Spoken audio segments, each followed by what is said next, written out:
ಸಿಂಹರಾಶಿ ವಾಹನ, ಭೂಮಿ, ಸ್ಥಿರಾಸ್ತಿ ಇತ್ಯಾದಿಗಳ ವಿಚಾರದಲ್ಲಿ ನೀವು ಗಮನ ಕೊಟ್ಟು ಕೆಲಸವನ್ನು ಮಾಡಲಿಲ್ಲ ಅಂತಾದರೆ ಮುಂದಿನ ದಿನಮಾನದಲ್ಲಿ ನೀವು ನಷ್ಟವನ್ನು ದೊಡ್ಡ ಮಟ್ಟದಲ್ಲಿ ಅನುಭವಿಸಬೇಕಾಗತ್ತೆ. ಹೆಚ್ಚು ಹೆಚ್ಚು ಹಣವನ್ನು ಕೊಟ್ಟು ಖರೀದಿ ಮಾಡಿದಂತಹ ವಸ್ತುಗಳು ಈ ದಿವಸ ದುರಸ್ತಿಗೆ ಬರುತ್ತೆ, ರಿಪೇರಿಗೆ ಬರುತ್ತೆ. ಅದೂ ಕೂಡ ಮನಸ್ಸಿಗೆ ಅಹಿತವಾದಂತಹದ್ದು. ಆಲಸ್ಯ ಮತ್ತು ಅತಿಯಾದಂತಹ ನಂಬಿಕೆಯಿಂದ ಮೋಸ ಹೋಗ್ತೀರಿ. ಯಾವುದೇ ಒಂದು ಕೆಲಸಕ್ಕೆ ಜವಾಬ್ದಾರಿಯನ್ನು ತಗೊಳ್ಳದಲೇ ಯಾರೋ ಮಾಡ್ತಾರೆ ಅನ್ನುವಂತಹ ತಾತ್ಸಾರವನ್ನು ತೋರಿಸಿದಾಗ ಅದು ನಿಮಗೆ ನಷ್ಟಕ್ಕೆ ಕಾರಣವಾಗುತ್ತೆ. ಸಂಬಂಧಪಟ್ಟಂಥವರ ಜೊತೆಯಲ್ಲಿ ಜಗಳ ಮಾಡ್ತೀರಿ. ಪ್ರಯೋಜನ ಏನು? ಅದನ್ನು ಸರಿ ಮಾಡಬೇಕೇ ಹೊರತು ಜಗಳ ಮಾಡುವಂಥದ್ದಲ್ಲ ಅನ್ನೋದು ಗೊತ್ತಾಗಬೇಕು. ಕುಬೇರ ಲಕ್ಷ್ಮಿಯನ್ನು ಪ್ರಾರ್ಥನೆ ಮಾಡಿ. ಶುಭವಾಗಿ.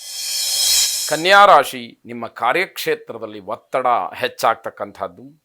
ವಿದ್ಯಾರ್ಥಿಗಳಿಗೆ ಓದು ಬರಹ ಇತ್ಯಾದಿ ಒತ್ತಡಗಳು ಹೆಚ್ಚಿರೋದ್ರಿಂದ, ಮುಂದೆ ಬರತಕ್ಕಂತಹ ಪರೀಕ್ಷೆಯ ಒತ್ತಡ ಇರೋದರಿಂದ ನಿದ್ರಾಭಂಗವಾಗಬಹುದು ಅಥವಾ ನಿದ್ದೆ ಸಾಕಾಗದಲೇ ಇರಬಹುದು. ಆರೋಗ್ಯದ ಬಗ್ಗೆ ಹೆಚ್ಚು ಗಮನವನ್ನು ಕೊಡಬೇಕಾಗತ್ತೆ. ಆರೋಗ್ಯದಲ್ಲಿ ವ್ಯತ್ಯಾಸವಾದರೆ, ಬುದ್ಧಿ ಚಂಚಲವಾದರೆ, ಮಂದತ್ವ ಕಾಡಿದರೆ ಎಲ್ಲವೂ ಕೂಡ ನಿಮಗೆ ಹಿನ್ನಡೆಗೆ ಕಾರಣವಾಗತ್ತೆ ಅನ್ನುವಂಥದ್ದು ಗೊತ್ತಿರಲಿ. ವಿದ್ಯಾರ್ಥಿಗಳಿಗೆ ಒಟ್ಟಾರೆ ಅಶುಭವಾದಂತಹ ಫಲ ಅಂತ ಹೇಳಬೇಕು. ಅನಿವಾರ್ಯ. ಅದು ನಿಮ್ಮ ಪ್ರಯತ್ನ ಈ ದಿವಸ ವ್ಯರ್ಥವಾಗುತ್ತೆ. ಹಾಗಂತ ಪ್ರಯತ್ನನೇ ಮಾಡದೆ ಹೋಗ್ಬಿಟ್ರೆ ಅನ್ನುವಂತಹ ತಾರ್ಕಿಕವಾದಂತಹ ಪ್ರಶ್ನೆಗೆ ಅವಕಾಶ ಇಲ್ಲ. ಕೋರ್ಟ್ ಕಚೇರಿಗಳಲ್ಲಿ ನ್ಯಾಯಸಮ್ಮತವಾದಂತಹ ವಿಚಾರಕ್ಕೆ ಜಯ ಸಿಕ್ಕುವ ಸೂಚನೆಗಳು ಸಿಕ್ಕುವಂಥದ್ದು. ಆಕಸ್ಮಿಕವಾಗಿ ಬೆಂಕಿಯ ಅವಘಡ, ಎಚ್ಚರಿಕೆ ಇರಲಿ. ಏನೋ ಆಗೋಗ್ಬಿಡುತ್ತೆ, ಆತಂಕಗಳ ಬೇಡ. ಕೆಲವು ಸೂಕ್ಷ್ಮವನ್ನು ನಾವು ಗಮನಿಸದೇ ಇದ್ದಾಗ ಅವಘಡಕ್ಕೆ ಅವಕಾಶಗಳಾಗತ್ತೆ.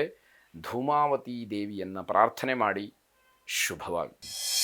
ತುಲಾರಾಶಿ, ಉದ್ಯೋಗದಲ್ಲಿ ಅನುಕೂಲ, ಸಾಲದಿಂದ ಮುಕ್ತಿ. ಇದು ನಿಮಗೆ ಉತ್ತಮವಾದಂತಹ ಫಲ.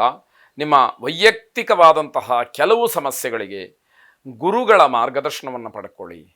ಯಾರು ಅನುಭವಿಗಳಿದ್ದಾರೆ, ಯಾರು ಹಿರಿಯರಿದ್ದಾರೆ, ಅವರ ಮಾತನ್ನು ಕೇಳಿ ಅವರು ಹೇಳಿದ ಹಾಗೆ ಮಾಡಿ. ಅದು ನಿಮಗೆ ಶುಭವನ್ನು ತರ್ತಕ್ಕಂಥದ್ದು. ಶತ್ರುಗಳನ್ನು ತಡೆಯುವುದಕ್ಕೆ ನಿಮ್ಮ ಮಾತಿನ ಅಸ್ತ್ರಗಳು ಅವೇ ಪ್ರಧಾನವಾಗಿರುತ್ತೆ.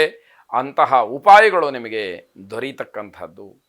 ಸ್ವತಃ ಬುದ್ಧಿವಂತಿಕೆಯಿಂದ ಅದೆಲ್ಲವನ್ನು ಕಟ್ಟಿ ಹಾಕ್ತಕ್ಕಂತಹ ಒಂದು ಶಕ್ತಿ ಇರುತ್ತೆ. ಸರ್ಕಾರಿ ಕೆಲಸಗಳಲ್ಲಿ ಹಿನ್ನಡೆಯಾಗಬಹುದು. ಮನೆಗೆ ಹೊಸ ವಸ್ತುವನ್ನು ಖರೀದಿ ಮಾಡಬೇಕು ಅಂತಕ್ಕಂತಹ ಯೋಚನೆ ಬರುತ್ತೆ.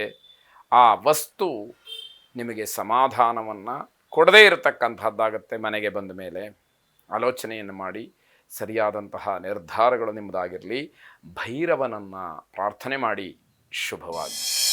ವೃಶ್ಚಿಕ ರಾಶಿ, ಮಕ್ಕಳಿಂದ ಅಥವಾ ವಯಸ್ಸಿನಲ್ಲಿ ನಿಮಗಿಂತ ಚಿಕ್ಕವರಿಂದ, ಸ್ಥಾನಮಾನಗಳಲ್ಲಿ ನಿಮಗಿಂತ ಚಿಕ್ಕವರಿಂದ, ಹುದ್ದೆಯಲ್ಲಿ ನಿಮಗಿಂತ ಚಿಕ್ಕವರಿಂದ ಅವಮಾನವಾಗ್ತಕ್ಕಂಥದ್ದು, ಕಿರಿಕಿರಿ ಆಗ್ತಕ್ಕಂಥದ್ದಾಗತ್ತೆ. ಸ್ವಲ್ಪ ಮನಸ್ಸನ್ನು ಗಟ್ಟಿಯಾಗಿಟ್ಟುಕೊಂಡು ಕೋಪವನ್ನು ಮಾಡಿಕೊಳ್ಳದಲೇ ಅದನ್ನು ಸಹಿಸಿಕೊಳ್ಬೇಕಾದಂಥದ್ದು. ಅನಿರೀಕ್ಷಿತವಾಗಿ ಆಸ್ಪತ್ರೆ ಸೇರಬೇಕಾದಂಥದ್ದು ಕೆಲವರಿಗೆ ಬರುವಂಥದ್ದು. ಅಧಿಕವಾದಂತಹ ಖರ್ಚು, ತಾಳ್ಮೆ ಕಳ್ಕೊಳ್ತಕ್ಕಂತಹ ಪರಿಸ್ಥಿತಿ, ಇದೆಲ್ಲವನ್ನು ನಿಭಾಯಿಸಬೇಕಾಗತ್ತೆ. ಕೆಲಸ ಕಾರ್ಯಗಳಲ್ಲಿ ಒಂದಷ್ಟು ವಿಘ್ನಗಳಾಗ್ತಕ್ಕಂತಹ ಸೂಚನೆ. ಹಿಂದೆ ಮಾಡಿದ ಯಾವುದೋ ಒಂದು ಸಣ್ಣ ಅಚಾತುರ್ಯ, ತಪ್ಪು ಇವತ್ತು ನಿಮಗೆ ದುಷ್ಫಲವಾಗಿ ಪರಿಣಮಿಸ್ತಾ ಇರತಕ್ಕಂಥದ್ದಾಗತ್ತೆ. ಅದನ್ನೂ ಕೂಡ ತಡ್ಕೊಳ್ಬೇಕಾದಂತಹ ಪರಿಸ್ಥಿತಿ, ಅಂತಹ ಒಂದು ಸಂದರ್ಭ ಒದಗಿ ಬರತಕ್ಕಂಥದ್ದು. ಸಾಮಾಜಿಕವಾದಂತಹ ಜನಪ್ರಿಯತೆಯಲ್ಲಿ ಅನುಮಾನ, ಅವಮಾನಗಳು ಕಾಡುವಂಥದ್ದು. ಬೇರೆ ಯಾರೋ ಗೌರವಿಸಿದರೆ ನಿಮಗೆ ಯಾಕೆ ಅನುಮಾನ ಅನ್ನುವಂಥದ್ದು ಅಲ್ಲಿ ಪ್ರಶ್ನೆಯಾಗತ್ತೆ. ಭುವನೇಶ್ವರಿಯನ್ನು ಪ್ರಾರ್ಥನೆ ಮಾಡಿ. ಶುಭವಾಗಿ.